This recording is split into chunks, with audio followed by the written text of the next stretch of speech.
Hi guys, for today's video, we're going to Ocean Park.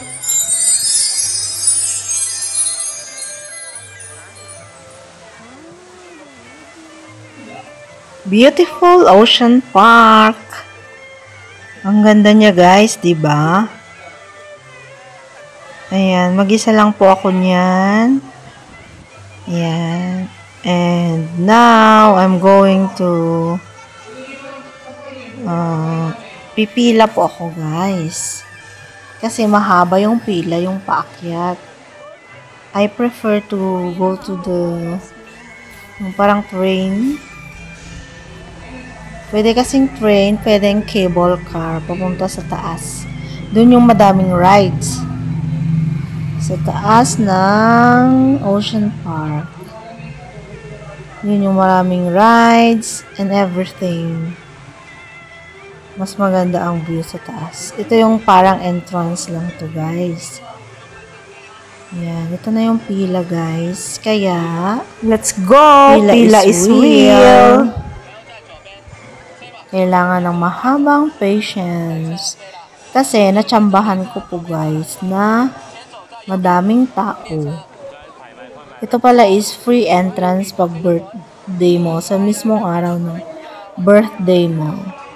Nung time na yan, nagpaalam ako kay Lola sa aking employer para ma-enjoy ko yung free entrance ng Ocean Park. Kasi pag hindi mo birthday, mag-entrance ka ng 500 plus ata. Hong Kong dollar. Siya pa yun, di ba? Kaya yan, grab ko na yung opportunity. Kaya nakapasok ako ng free. First time ko nga pala dyan guys na pumasok sa Ocean Park. Kaya samahan niyo ako kung makakarating na ako sa taas. Ayan guys. Ayan. Nasa pila pa rin ako na this time. And hindi ko na napicturan yung nasa taas. Ito na yung pauwi na kami gabi na. Paggabi na to, kasama ko si ate na nakilala ko din this time. Nakilala ko that time. January 31 po ito guys ng 2018. Di ba ang tagal pa?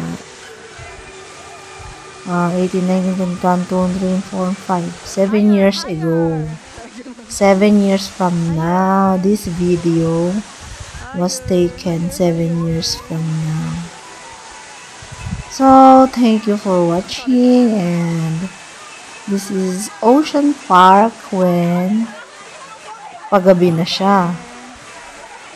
Ang colorful ng Ocean Park, lalo na pag madilim na.